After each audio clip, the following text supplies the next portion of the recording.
ઉદ્યોગો કેમિકલવાળું પાણી છોડે તો નહીં ચલાવી લેવાય. ગુજરાત હાઈકોર્ટની જીપીસીબીને ટકોર. થોડા દિવસ પહેલા નારોલ ખાતે આવેલી સેપ્ટ કંપની દ્વારા ઝેરી કેમિકલ છોડાતું હોવાનો આક્ષેપ કરવામાં આવ્યો હતો, જેના પગલે પ્રદૂષણ નિયંત્રણ બોર્ડ અને એએમસીની ટીમે સેપ્ટ કંપની દ્વારા છોડાતા પાણીના સેમ્પલ લેવામાં આવ્યા હતા.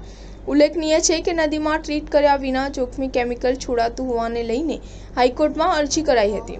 ત્યારે સેપ્ટ કંપનીના સેમ્પલ અંગે શુક્રવાર સુધી કોર્ટમાં રિપોર્ટ રજૂ કરવા આદેશ કરાયો હતો.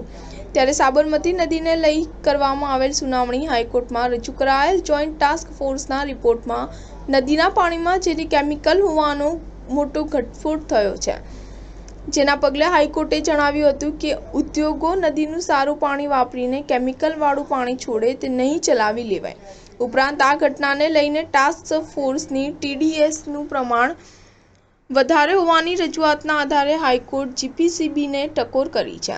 ત્યારે સાબરમતી નદીમાં પ્રદૂષણ મામલે અગાઉ ઘણીવાર હાઈકોર્ટમાં સુનાવણી પણ હાથ ધરવામાં આવી હતી, જેમાં જીપીસીબીને પ્રદૂષણ ઉકેલવાનો આદેશ પણ આપ્યો હતો.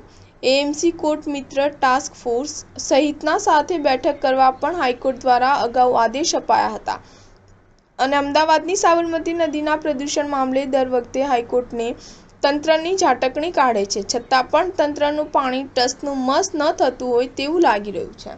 સ્ટાર ન્યૂઝ 7 હંમેશા સચ્ચાઈની સાથે.